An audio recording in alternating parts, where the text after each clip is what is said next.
Good afternoon, good morning, and good evening. Welcome to 365 Deep Dive. He's John, I'm Andy, and we are live at the Microsoft 365 Community Conference in Las Vegas. So this is a different episode than what we normally do. We are actually in the same room at the same time for the first time, pretty much ever. We've been podcasting and deep diving now for 4 years, and this is the first time we've ever actually been in the same room. We actually met face to face yesterday, but we thought it'd be a lot of fun to come together, do a session here at the Microsoft 365 Community Conference. We did a session yesterday, got a workshop coming up on Friday, a couple of panels in between, a whole lot of networking, more walking than I thought was humanly possible. But so we got a fun session lined up, but want to welcome everybody to the show. How's the conference going so far? It's been really good. It's been tiring. We started out with 2 activities that we were going to do, and then now we're up to 5 or 6. Yeah. So it's hard to say no whenever things pop up, and you don't have anything else going on. So yeah. Yes to everything. But today's a little bit busy day. Tomorrow I think it's going to be a little bit slower. And then Friday's the big workshop. So it'll be really good. A lot of fun. Yeah, gearing up for the workshop. Still doing some last minute prep, iterating through some things and some new features and new announcements from Microsoft. So there's been a lot going on. Mm-hmm. So for today, we were thinking, based off of some feedback that we actually got from yesterday's session, that we would dive into some of the questions that we got from our session. So we wanted to kind of set the stage a little bit for the session. We're going to bring our screen up onto the broadcast and talk through the session we had and then some of the questions. So yesterday we delivered from ideas to execution, driving innovation with Loop, Whiteboard, and Copilot. And if you know about the Microsoft ecosystem right now, these apps definitely fall under what Microsoft categorizes as modern work. Mm-hmm. These are some of the newer apps and services, and really are services, and we'll kind of lean into that as we're going through this. But the modern work are some new apps and services that bring extended capabilities to your workflow. And this particular session that we were working on was built around the theme of our fictitious coffee company, Jolly Roger Java. We wanted to kind of give a view into how a team could plan like a fall menu and the campaign that would kind of go behind that, and how these tools could actually fit into that workflow. So in developing the session, we were like, we're going to do ideation. We're going to use things like Teams meetings. We're going to use Whiteboard. We're going to supplement that with Microsoft Copilot. And then from there, a project manager is going to step in. Project manager is going to help us to take all of those ideas and start to organize it, make sense of it, and then start to turn it into a project so that we can start to create an actionable outcome and measure things like along the way. And in doing so, once again, we're going to be leveraging Copilot, Microsoft 365, but also taking advantage of Microsoft Loop. And really, I think the culmination of all these things coming together is greater than the sum of the parts. As we were doing this session, we got some really great questions, some great feedback from the attendees that were in the session. And one of the themes that started to emerge from the questions is what to use when. Now, we gave a 5-minute version of that as we were kind of wrapping up the session, but we thought it'd be really fun to dive into that topic a little bit more. And so that's what we're going to do here over the course of the next 40, 50 minutes. Talk a little bit more about what to use and when. And spoiler alert, it's not, there's not a definitive answer. It literally depends. So we're going to walk you through some of the different concepts. We'll lean into what we did in the breakout session, but then we'll compare and contrast with some additional methodologies and ways that we've actually worked in the past. Yeah, it's definitely a challenge. There's the people are looking for like a one size fits all, or can I abandon this legacy platform that I was using to go all in on the new, modern, exciting platform? And there's a lot of challenges because there's overlapping capabilities, but there's also gaps between the two. And then there's, kind of generational differences as well, where like bringing some of the more experienced of us along into that new world, or the people who are just joining the team want to use the tools that were familiar to them at a past employer, or or what they used in college, and that kind of modern way of working, more like Notion and Loop. And there's challenges both technological and behavioral and cultural that are at play. So it's not quite as clear cut like you said with hey, you can just flip over and everything will always be there. But I think what was important, or what I hope that we showed in the session yesterday, was the portability and flexibility of being able to work with, Loop and Planner and Whiteboard and all of these in the same suite, so that, say more people are like, my day to day is I'm going to live in Loop, I'm going to look at Loop and kind of use that.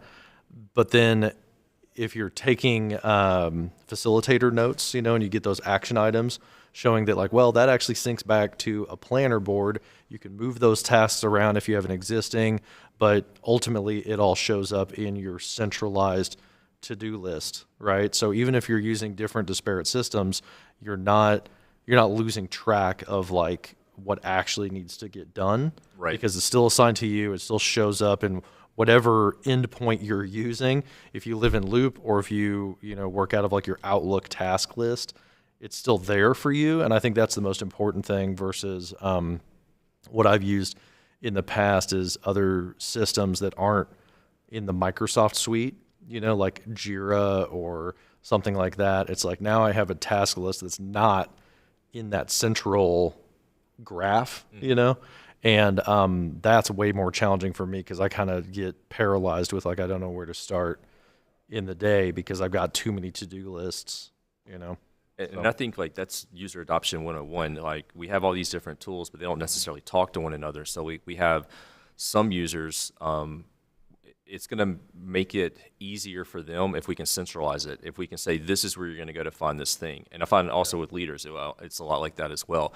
If we can give you one central place to go and find the information related to the thing that you need to do, it's going to help drive user adoption, and it's going to put you in a better spot later on. Now, as we're talking about modern work, and you mentioned Graph a second ago, and I'm going to lean into that for just a minute.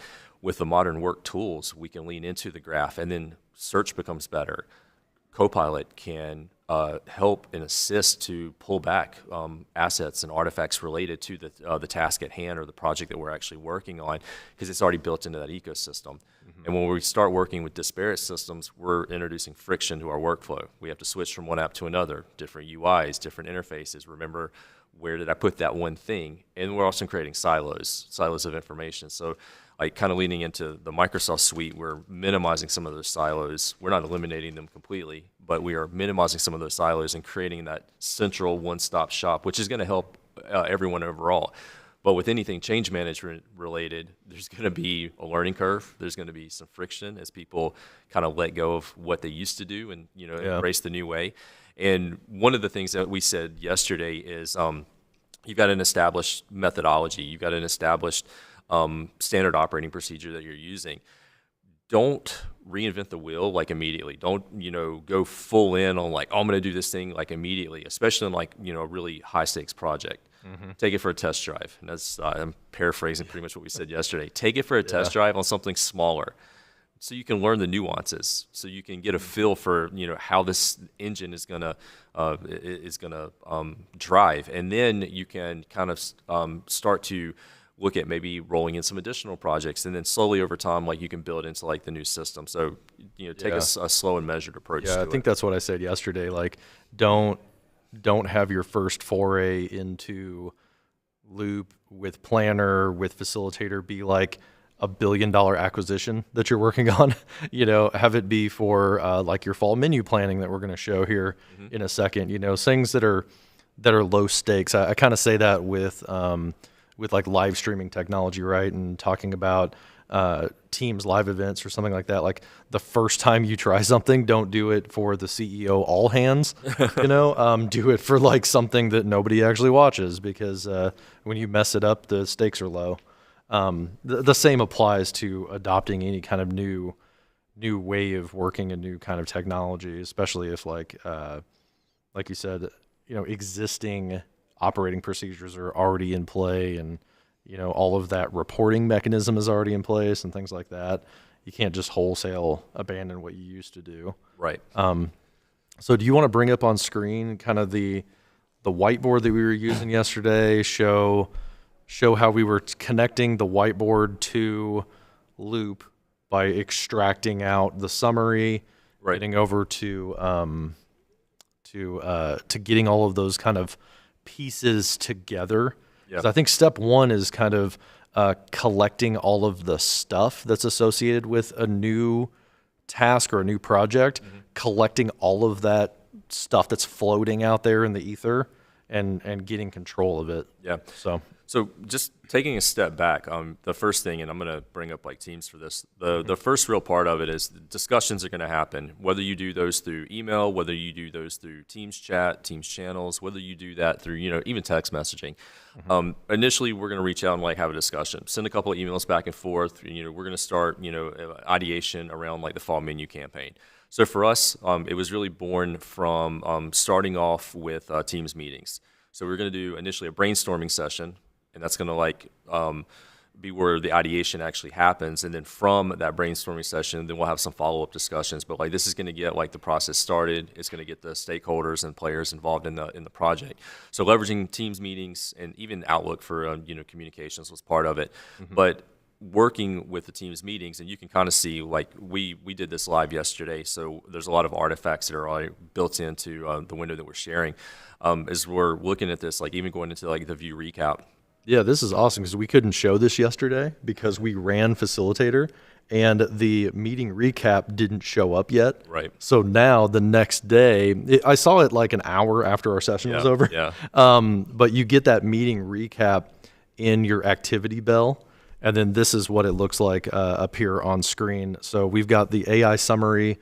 We've got it extracted the tasks out. That was something that kind of failed in the demo yesterday, was that there was no tasks. But if you scroll down to the bottom, I saw it identified like 6 follow-up tasks. Yep. Yeah. Yeah, so it did a really good job of pulling that out of the transcript. Now, you notice John was the only speaker. We did that so that we wouldn't have issues with the microphone because we were sitting right next to one another, and so it would have been really convoluted. Looks like I'm doing everything. Exactly. But there were multiple participants inside of that meeting. Yeah. And so we did record it with transcription. And in recording it with transcription, that also allowed us to use Facilitator. We'll talk about that more in just a couple of minutes. But from the recap here, we're getting that transcript. We can go transcription. We can go back and we can actually look at Copilot. We can pull that for notes and recaps and information that's related to that meeting. But full disclosure, this version of Copilot requires the Microsoft 365 Copilot license, which is an additional per user per month license. But then it's going to allow us, with the meeting transcribed, to be able to go back and use Copilot for all the things that you see here, as well as additional queries. From there, we also see the content for the meeting. So we've got things like the brainstorming sessions that were done in Whiteboard and any other artifacts or files that were shared. Recap does a really good job of bringing that all together. And then we've got the Notes tab. And the Notes tab is where Loop's going to come into the story. This can be generated before, during, and even accessed after the meeting's over. We'll kind of walk through this in a minute. But we were using the Facilitator agent to actually have it dictate the notes for us live in real time. So we didn't have to go back after the fact and say, recap this meeting or generate meeting notes. It was doing it live in real time and appending it for us. So Facilitator is a great tool for that. So now we got all this great information, but we want to go into the whiteboard because that's where we started the ideation. So we were in the meeting and we actually launched the whiteboard in the meeting. I'm going to bring it up in just my web browser right over here. So you can access this in the meeting. You can share a whiteboard in meeting. But you can also go in through the web and from the app launcher, Microsoft 365, you're going to find Whiteboard listed as an app there, and then you can access new whiteboards as well as whiteboards from previous meetings. So like here, I can see the Jolly Roger Java fall campaign, and we can get right into that in the web. So you don't have to go through Teams to get to it.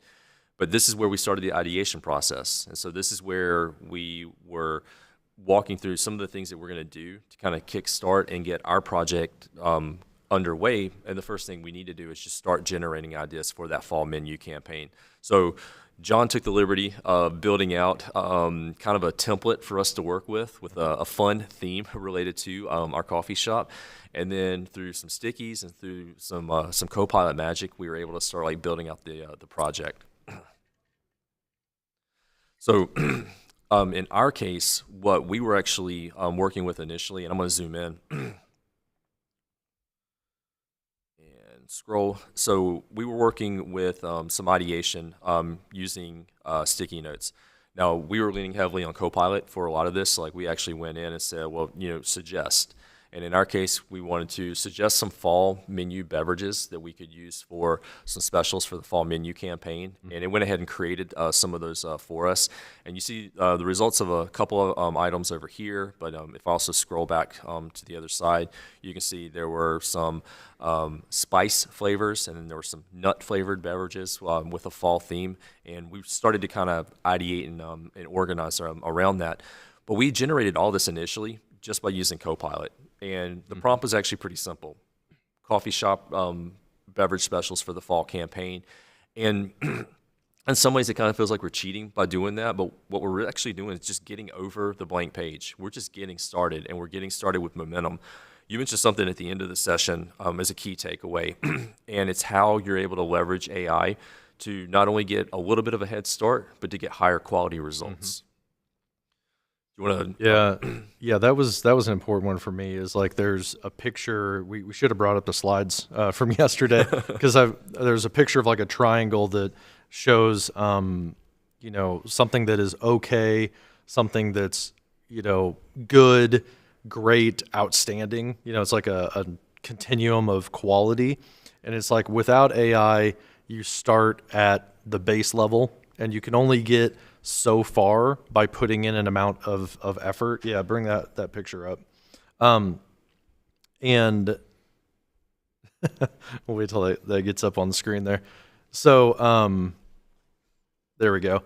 To show that you get a head start in starting with Copilot. So in the example of this whiteboard, we were able to just get some things on the board and then start talking about if they were good or not, and start kind of doing that analysis on what Copilot came back with. So we started further down that continuum, and with the same amount of effort, you can get a higher quality output, right? Right. So I think that was what we showed with being able to, you know, to bring in Copilot to kind of jumpstart. And I said in the session, like, I'm not really focused on how much time I'm saving with Copilot. I know that's a big focus for everybody. It's like counting minutes saved or hours saved. For me, I'm finding that I'm getting like a higher quality output for the same amount of effort. So I'm not really saving any time, but I'm getting, you know, better results.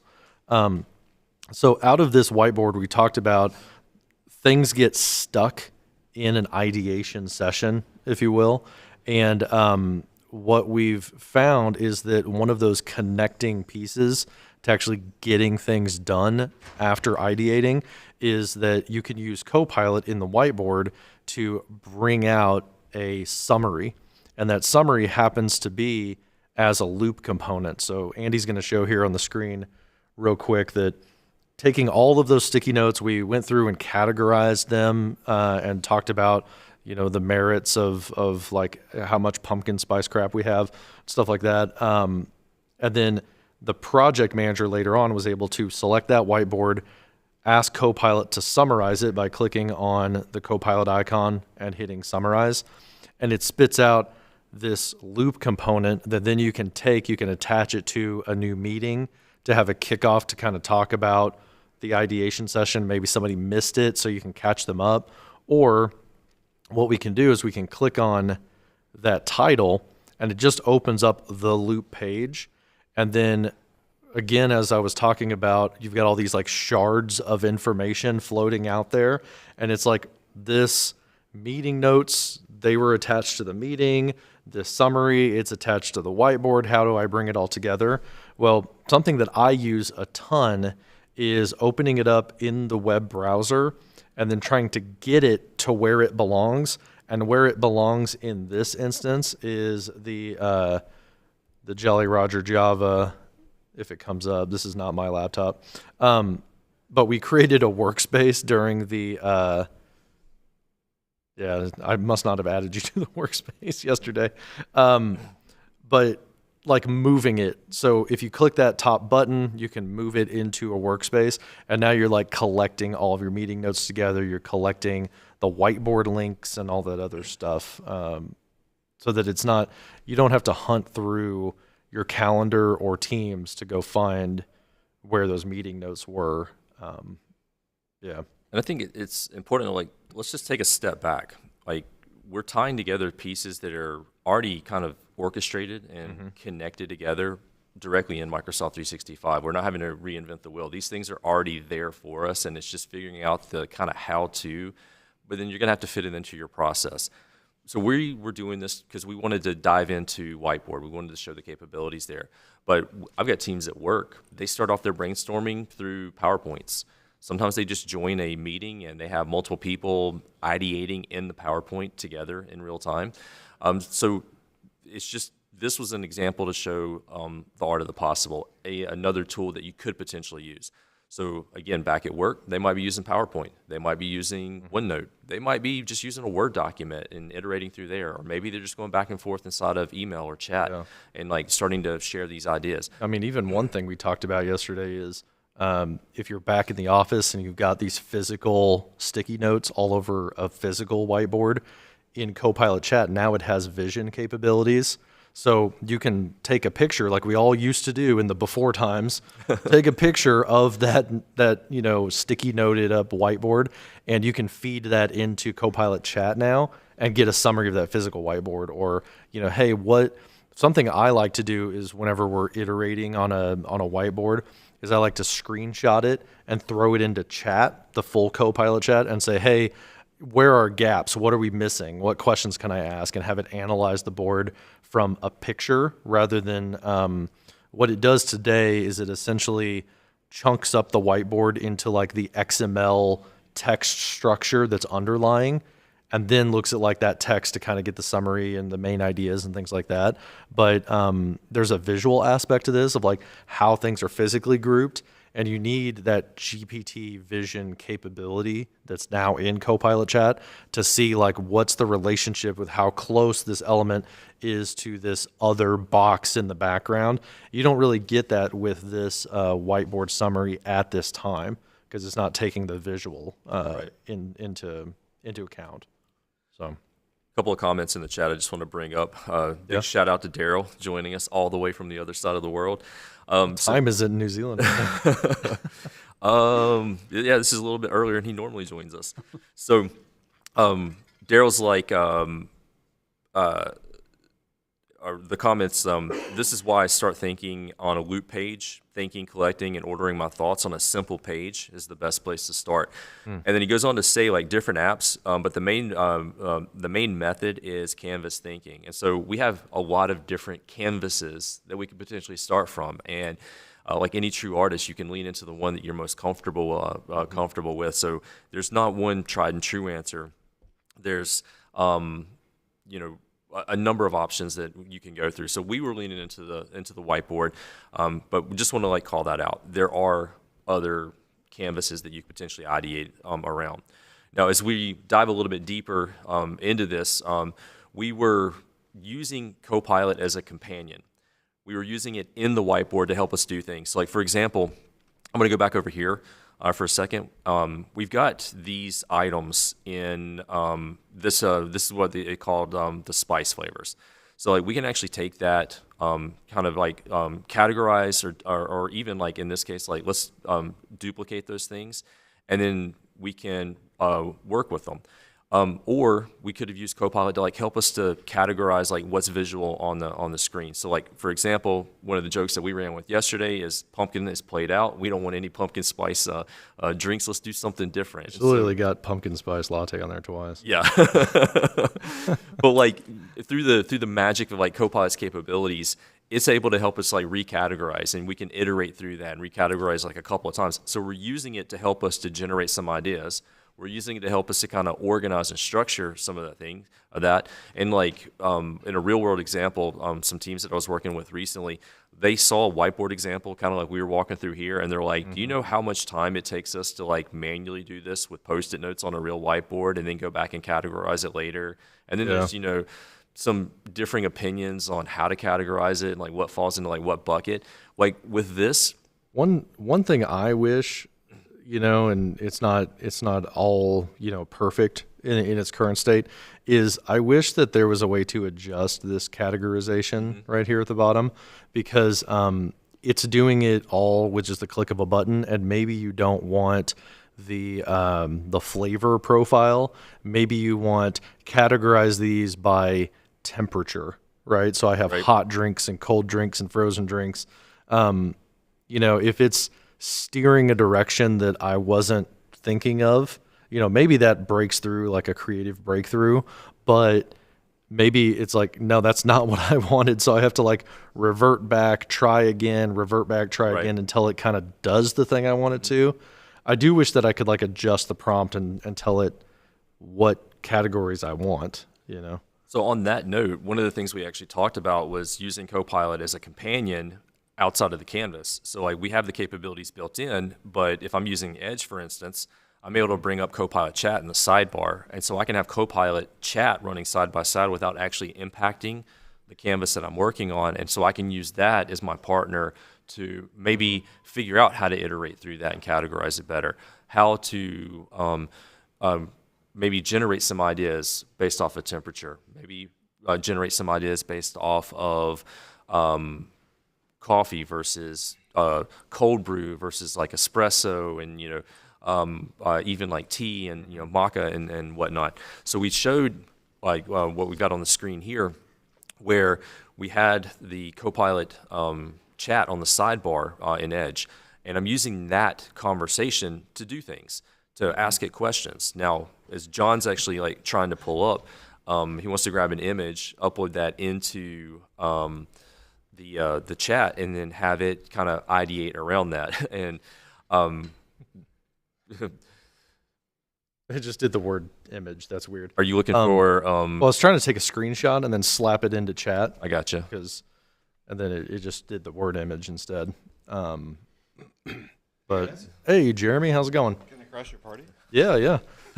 I saw Mark Cashman came in a little bit earlier and took a picture and then ran off. Yep. But yeah, we got Jeremy Chapman joining us here to hang out and chat. We're talking about, some of the questions that we got yesterday in our session were around what to use when with Loop, Whiteboard, Planner, all of these digital planning type of solutions. Yeah. And there's a lot of overlap there. And one point that we're making is that a lot of times it doesn't quite matter.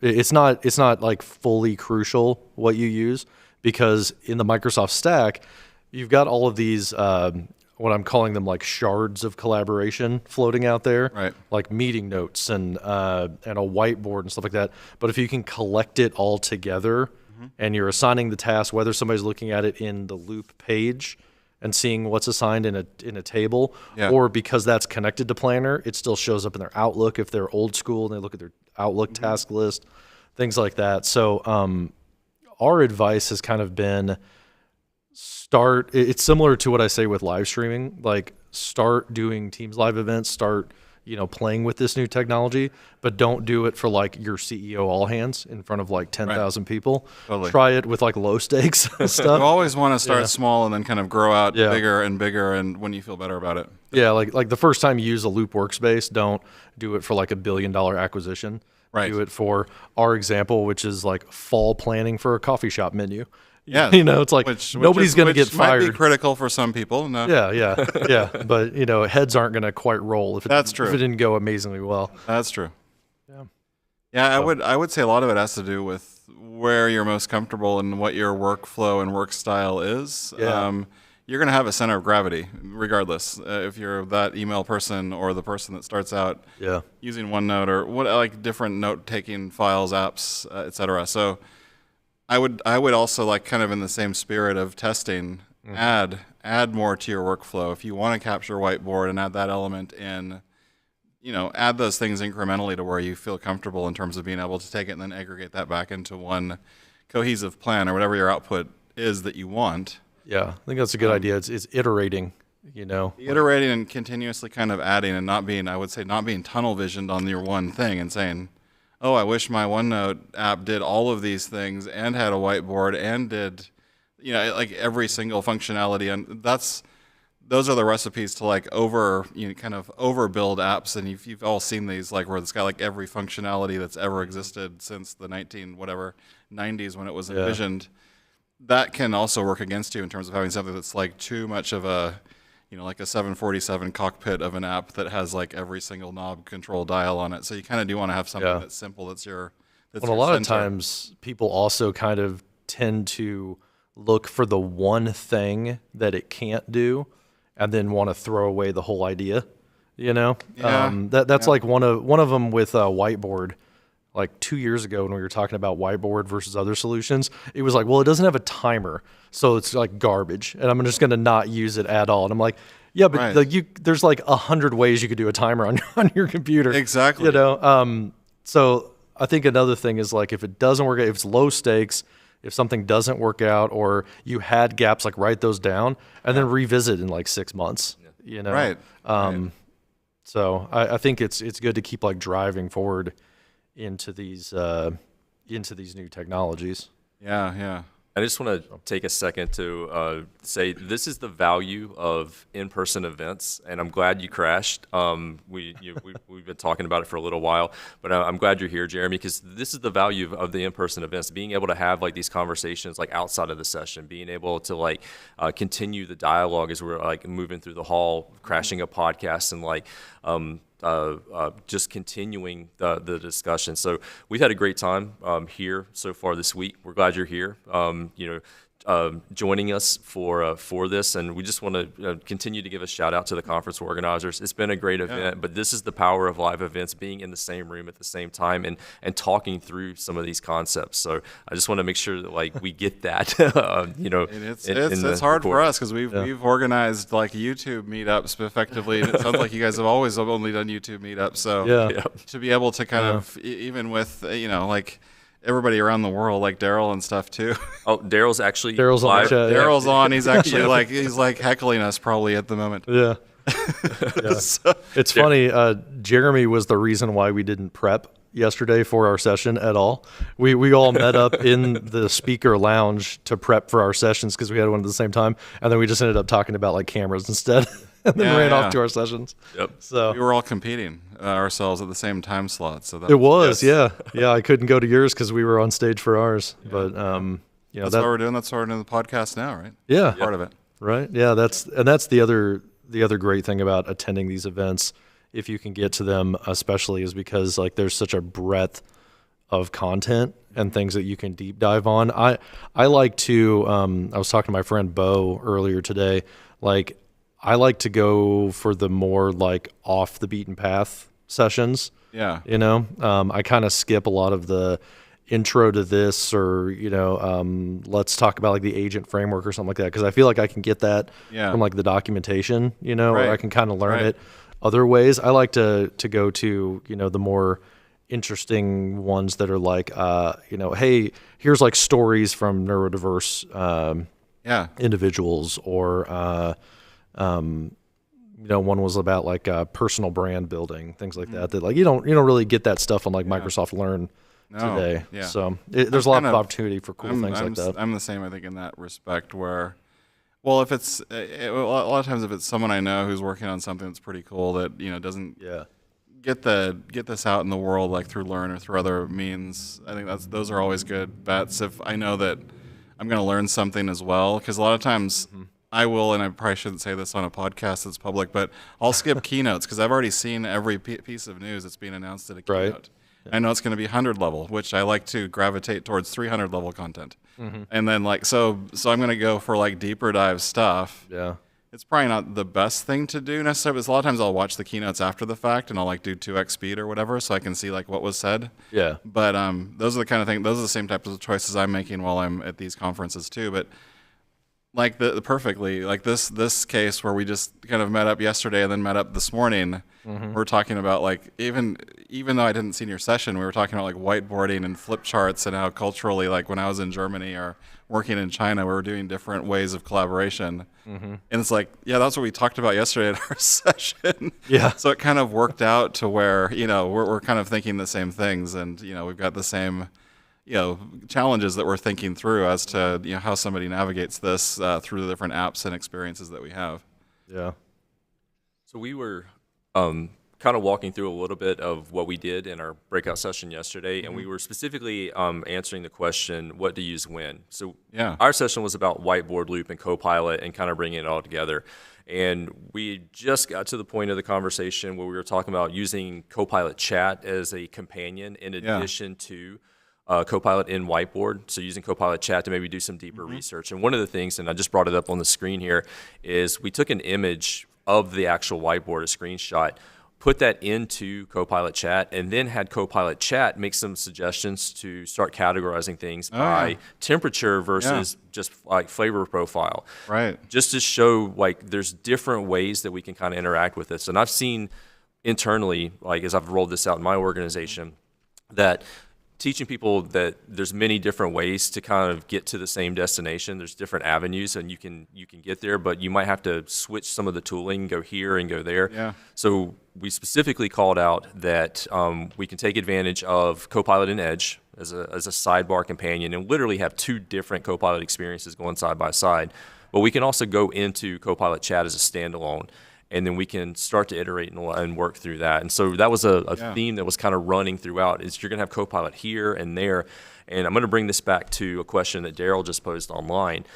How do we bring Copilot more to in-person thinking experience? And Daryl says that he thinks that Whiteboard and Loop are a good start to that. And I would agree, because like based off of the work we did to put this together and like the workflow, we can have it supplementing as we're doing things like in person. So for example, Whiteboard, put it on a Surface device, Surface Hub in like the room, start your process there, and then we can take advantage of Copilot on like one of the devices that's like in the room with us, a laptop or even a phone, and continue some of that ideation. and basically send it to the main whiteboard that everybody's collaborating on. Yeah. Yep. I would, and there's another thing that's kind of coming with the next release, which is the notebooks capability for Copilot, which will be kind of a container-based approach that will say, okay, give me all the related chats, files, conversations that we've done around this topic, however you want to kind of segment your notebooks out. But it gives you that ability to have this kind of container of that project together in one place. Yeah. And then that way, like you've got here, where you've got basically a whiteboard where you're having it reason over the different coffee flavors or whatever was just on the screen there. You would have that record inside of the notebook, and then it's also got the famous kind of notebook podcast-like narration of what's happening inside inside of that notebook too, that you can have it make. So you can maybe create a podcast like this one with the same kind of audio signature, like these nice microphones here. Yeah, I think that's fulfilling a gap that we saw with Loop Workspaces and Copilot Pages. Right. Is that, okay, we can collect the pages, the artifacts that come out of a chat. We can collect the whiteboards or the slide decks or whatever files we're working on. We can slap those into the workspace. But what about the conversations themselves, the actual chats? The multiple chats, yeah. Being able to throw that into a notebook alongside all of those, like .fluid, .loop, .ppt files, and then you get, the way I understand it, it seems that you get kind of a mini RAG when you have a new conversation in the notebook. It grounds on that particular data. It will weight higher everything. Yeah, it gives it a higher signal ratio. Yep. Yeah. So I think it's bringing in that conversational element as well. Yeah. I think I'm looking forward to maybe someday being able to like actually chat in real time collaboratively. Right now it feels like, we're doing a chat, individually and then sending it to the page, and the other people are on the page and they see it pop in. Right. I'd like to see like actual real group chat, and I haven't seen that yet in the Chat GPTs or the Copilot or something. Or you mean where you can send the chat sessions of other people into the same and be like, hey, let space. me bring in Andy into this chat that I'm having with Copilot, bring him in, do that. The only thing I've seen that's kind of close to that concept today is the ability to bring an agent that you create in SharePoint. Yeah. So I stand up an agent and then I can add it to a Teams chat. And then, like, I've got an existing chat with Andy, so I add the agent in. Yep. Hopefully we can kind of go the other way at some point where I'm having a great chat for the last 30 minutes and I just like tag 3 people and bring the humans into the chat. Yeah. I think it'd be cool to see that direction.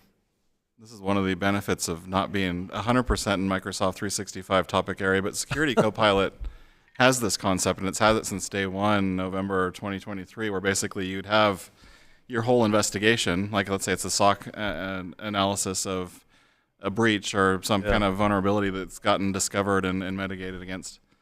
You would be able to share that then with others in your group, because you want to see like what was the progression of the investigation. Did that, like, let's say I've got a senior SOC analyst member that's, kind of coaching the more junior one that's using the Copilot, method to walk through all of these things. Then I can share it with the team and say, this is what we all went through for the investigation. I've got, really nice notes. Here are the pieces that correspond in Purview and Entra and Intune and all these things that are hooked in. And this is the analysis that happened, and then we determined that, these 3 machines were impacted, came in through this user's mailbox, and we've done this and this and this action. I'm sharing that chat now with my whole team. And so they can go in and actually start to contribute against it and say, that's awesome, John, but you want to add these 3 additional questions of, hold on, did they send other emails to other people in the org, and let's try to look at those mailboxes so you could keep iterating on it. What's like the record item for that? Is it an incident that they create and then they attach like CVs and stuff to it, or that has its own notebook style? I don't know what is the construct of that thing that there is an entity of it, of what you're sharing as part of that report out.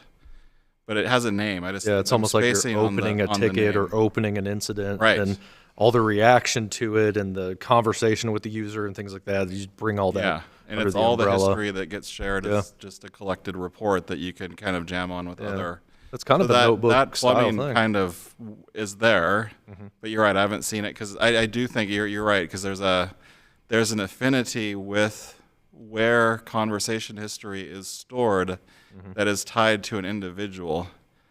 So once you break that affinity and you have like it either multi-instanced or you have a whole group that has ownership of said conversation. So it needs to be like a team's group chat or something, group conversation versus like a one-to-one chat. And so it needs to be able to elevate into that mode. And I agree. I don't think I've seen that yet on the Copilot side where you can elevate. Yeah, it might be something to think about as we get into notebooks and we look at the idea of a tactical notebook, right? Yeah. Where like things are assigned to people. One of the best practices might emerge that like when you create your notebook, you might want to add a planner board to it, or you might want to add a loop page that has the task list in it, so that you can assign pieces of that project to people and have it inside that notebook. That might be one of the categories of what you can add to it. That might be something to think about as we get notebooks. People, files, messages, calendar, meeting, like all of those, and SharePoint sites are the categories of things you can share and look up in Power BI. There might be a path to do that. I haven't played with it and gotten too deep into that area, but that'll be something though some people might want to think about as you're starting to adopt these things. That's the key. Like even if you're doing one-to-one assignment chats with Copilot, if you've got the nested collab assets, because you can do that with Word and all the other stuff through the content sharing, but if you can do that in a way that's even more seamless, and that's where kind of the promise of Loop and Pages does come in, then you'll have the ability to kind of collaborate more directly as a group, not as an individual with with Copilot effectively. So I want to put a visual on the screen because we're talking about notebooks, and I'm not sure if everybody out there has actually seen or heard the announcement about notebooks, but this is the notebook for Copilot Pages.